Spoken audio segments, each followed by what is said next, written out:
Hello everyone and welcome back to the channel.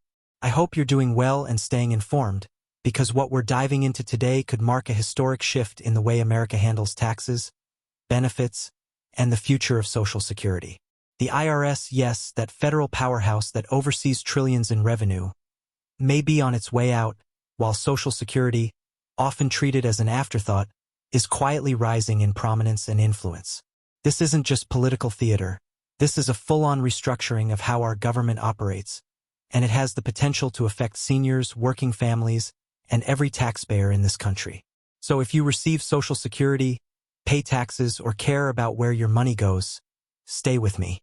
What's being discussed behind closed doors might just flip everything we thought we knew about the IRS and Social Security. Let's start with the movement that's gaining traction in Congress and across grassroots America, the effort to abolish the IRS. For decades, people have complained about the IRS being too powerful, too invasive, and downright confusing. The tax code is more than 70,000 pages long, and it changes constantly. The audits, the bureaucracy, the delays. It's no wonder public trust in the IRS has hit an all-time low.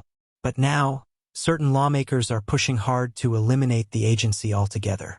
And they're not just ranting on TV. They've introduced actual legislation.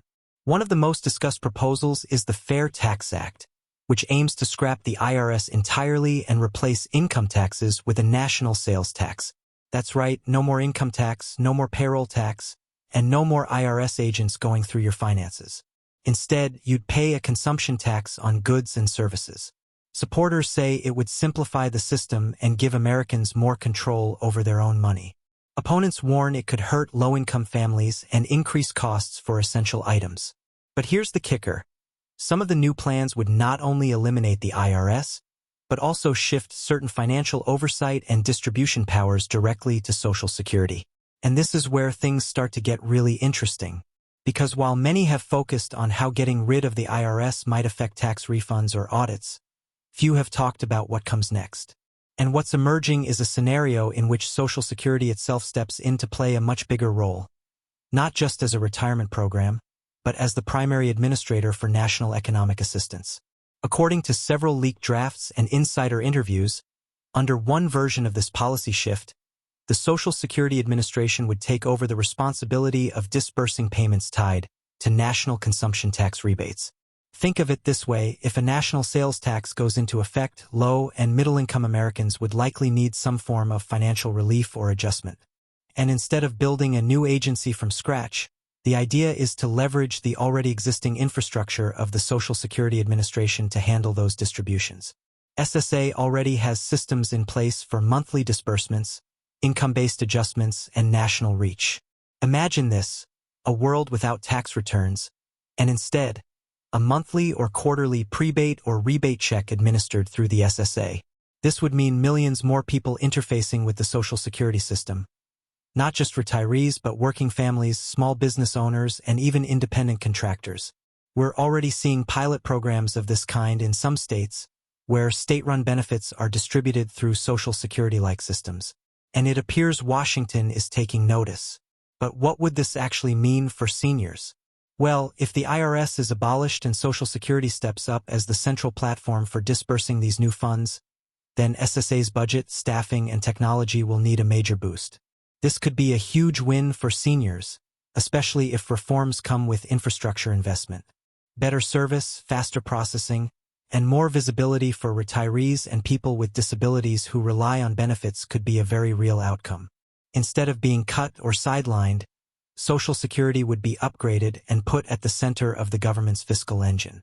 And that's not all. We're hearing from policy experts that this scenario could finally force Congress to rethink how Social Security is funded. If revenue no longer comes from payroll taxes but instead from national consumption, the funding source for SSA would fundamentally shift, potentially bringing more stability and less volatility to the trust funds. There's even talk of expanding benefits to account for the broader role SSA would play in financial stability across all age groups. You already know that the movement to abolish the IRS is gaining real momentum.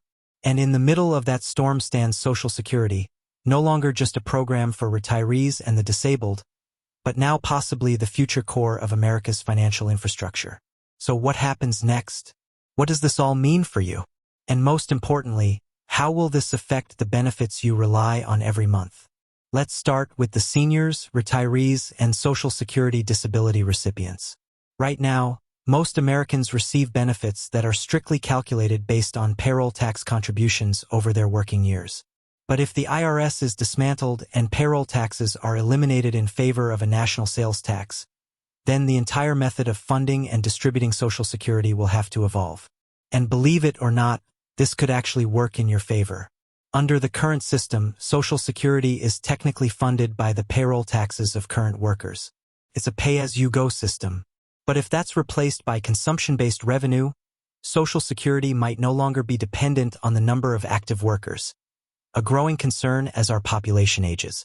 This means more stability in payments and potentially larger cost of living increases, because the funding could be based on broader economic activity, not just the size of the workforce. Let me give you a real-world example. In 2022 and 2023, Social Security saw its largest COLA adjustments in 4 decades, but they were still barely enough to keep up with inflation. Under a system where revenue is linked to national sales and consumption, some experts believe annual COLAs could become more dynamic and responsive, with monthly adjustments instead of yearly ones. That could be a game changer for seniors on a fixed income. Now, for those on SSI and SSDI, this change might be even more dramatic. Under today's system, income and asset limits disqualify millions from receiving the support they need. But if the SSA becomes the central distributor of rebate checks and national stipends under a new tax system, we could see a shift toward universal or semi-universal basic support delivered through SSA's existing channels. Some legislative proposals even suggest a system where everyone, regardless of employment status, receives a monthly rebate to offset the burden of a national sales tax.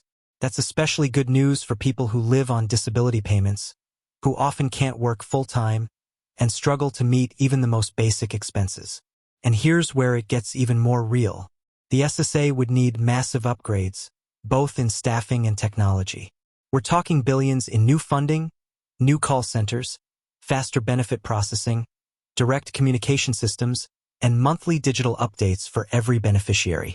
Some tech advisors are already pushing for real-time portals, where beneficiaries can view upcoming deposits, request emergency advances, or track inflation-based payment changes. This wouldn't just be reform, it would be a transformation. So who's supporting this? Well, it's a mix.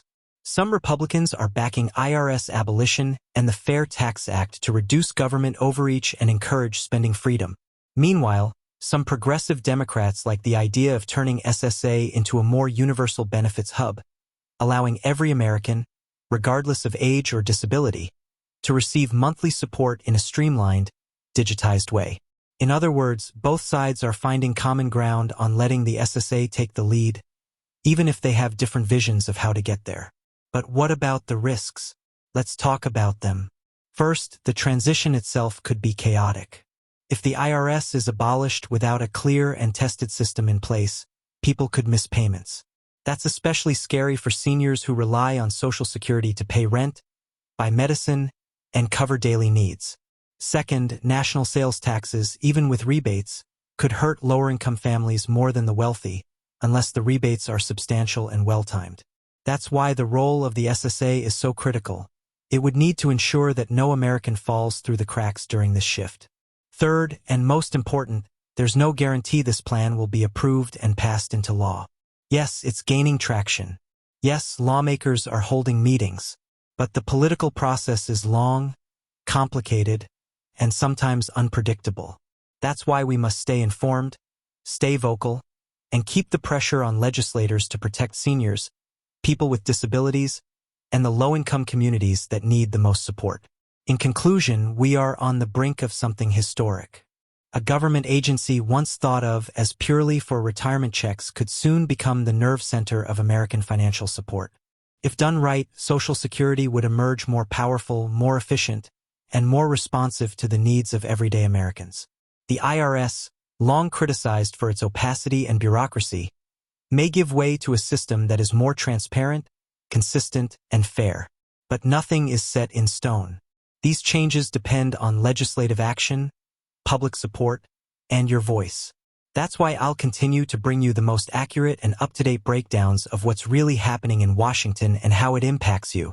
Make sure to share this video with others who rely on Social Security, SSDI, or SSI, because these changes could reshape their lives too. Thanks so much for sticking with me through this two-part deep dive. If you found this information helpful, don't forget to like the video, subscribe to the channel, and turn on that notification bell so you never miss a critical update. Drop your questions or opinions in the comments. I read every single one. Until next time, stay safe, stay informed, and take care of yourself and your loved ones. I'll see you in the next video.